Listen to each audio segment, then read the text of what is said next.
Right now on Mackinac Island, the future of Michigan's economy and education taking center stage at the Mackinac Policy Conference, with top leaders working on decisions that will shape our future. And one of those leaders is former Detroit Mayor Mike Duggan. 7 News Detroit anchor Simon Shaykhet is hearing from Duggan for the first time since he decided to end his run for governor. Simon joins us live on Mackinac Island with more from Duggan about Michigan's future, the NCAA Final Four coming to the city, and his own next move. Simon, what have you learned? Mike Carolyn, the former mayor, really opened up about his decision to exit the race for governor, also talking about how he'll approach his future and the importance of listening to the business community here at this conference. As the Mackinac Policy Conference takes on the theme of a quest for unity, I asked former Detroit Mayor Mike Duggan about Detroit hosting the 2027 NCAA Men's Final Four and how the event is a driver for Detroit's economy. Economically, what does that generate for our city? Well, it's a huge amount of money, but more than that, it's the national reputation. And so you saw what we did with the NFL draft. Dusty May and Tom Izzo, who both talked about how exciting it's going to be.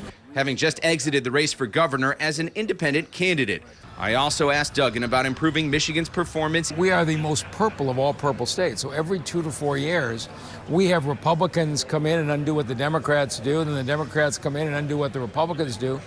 Michigan falls behind. I learned that as much as I tried to raise money nationally, there's 7 states in play for the presidential in 2028. Michigan's one of them. The Republican and Democratic national money is going to pour in here. There's no independent national money that says I want an independent governor. I was very happy that the former mayor decided to kind of make his appointment on Mackinac, if you will, even just days after he dropped out, for Mike Duggan to explain why he got in, why he got out, and what the dynamics are.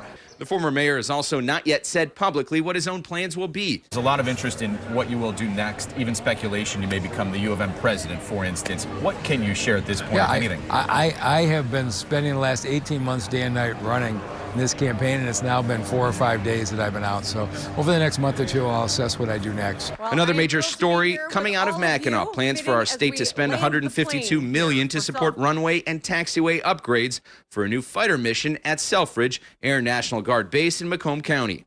I'm really pleased to see they got the funding. There is an enormous upside in the defense industry, particularly in manufacturing in the state of Michigan. Signing the Selfridge bill by June 1st also unlocks $792 million in federal investments for the new F-15EX fighter mission.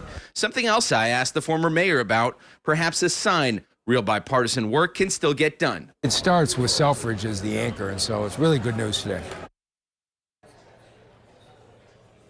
And you can watch my full interview with the former mayor on our website, WXYZ.com. Also looking ahead to tomorrow, I'll be sitting down with Detroit Mayor Mary Sheffield discussing what it's like to be here for the first time as mayor of the city of Detroit, and who she'll be sitting down with and the message she will be putting out there. For now, from Mackinac Island, Simon Shaykhet, 7 News Detroit. Back to you. All right, a lot of money on the table, a lot of decisions being made. Thank you, Simon. And a lot of speculation about that former mayor and where he's going next.